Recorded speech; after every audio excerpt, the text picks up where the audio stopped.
ಇವತ್ತು ಪುನೀತ್ ರಾಜ್ಕುಮಾರ್ ಅವರ ಮನೆಯವರು ಅಶ್ವಿನಿ ಅವರಿಗೆ ಭೇಟಿ ಮಾಡಿ ಅವರ ಸಹಕಾರವನ್ನು ನಮ್ಮ ಪಾರ್ಟಿಗೆ ನನಗೆ ಕೇಳಿದ್ದೀವಿ. ಪುನೀತ್ ರಾಜ್ಕುಮಾರ್ ಅವರು ನಮ್ಮ ಜೊತೆ ಇಲ್ಲ. ಅವರು ಶಿವೈಕ್ಯರಾಗೋದಕ್ಕೆ ಸ್ವಲ್ಪ ದಿನ ಮೊದಲು ನನಗೆ ಸಿಕ್ಕಾಗ ಈ ಮನೆಗೆ ಊಟಕ್ಕೆ ಬರಬೇಕು ಅಂತ ಕರೆದಿದ್ರು. ಆದರೆ ನಾನು ಬರೋಕ್ಕಾಗಿರಲಿಲ್ಲ.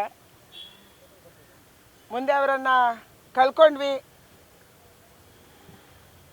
ಬೇಜಾರಾಗಿತ್ತು. ಇವತ್ತು ಅಶ್ವಿನಿ ಅವರು ಅವರ ನೆನಪಲ್ಲಿ ಜೀವನವನ್ನು ಮಾಡ್ತಾ ಇದ್ದಾರೆ. ಅಶ್ವಿನಿ ಅವರಿಗೆ ರಾಜಕೀಯ ಪಾರ್ಟಿ ಇಲ್ಲ, ಆದರೂ ಕೂಡ ನಿಮ್ಮ ಸಹಕಾರ ಬೇಕು, ನಿಮ್ಮ ಬೆಂಬಲ ಬೇಕು, ಆಶೀರ್ವಾದ ಬೇಕು. ಭಾರತೀಯ ಜನತಾ ಪಾರ್ಟಿಗೆ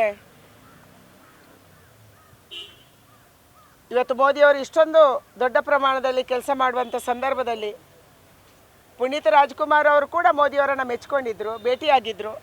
ಅವರಿಬ್ಬರು ದಂಪತಿಗಳು ಭೇಟಿಯಾಗಿದ್ದರು. ಅದಕ್ಕಾಗಿ ಅವರ ಸಹಕಾರವನ್ನು ಕೂಡ ಅವರು ನಮ್ಮದೇ ಕ್ಷೇತ್ರದಲ್ಲಿದ್ದಾರೆ. ಡಾಕ್ಟರ್ ಅಶ್ವಥ್ ನಾರಾಯಣ ಅವರ ಒಂದು ರೀತಿಯಲ್ಲಿ ನೇಬರ್ ಅಂತ ಹೇಳ್ಬೋದು. ಮಲ್ಲೇಶ್ವರಮಲ್ಲಿ ಇದೇ ಭಾಗದಲ್ಲಿ ಅವರು ಇದ್ದಾರೆ. ಅದಕ್ಕಾಗಿ ನಮ್ಮ ಕ್ಷೇತ್ರದಲ್ಲಿರುವಂಥ ವೋಟರೂ ಹೌದು.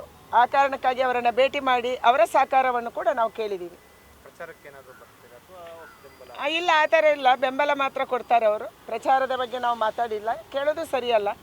ಅದಕ್ಕಾಗಿ ಅವರ ಸಹಕಾರ ಬೇಕು, ಬೆಂಬಲ ಬೇಕು ಅನ್ನುವಂಥದ್ದನ್ನು ಕೇಳಿದ್ದೀವಿ.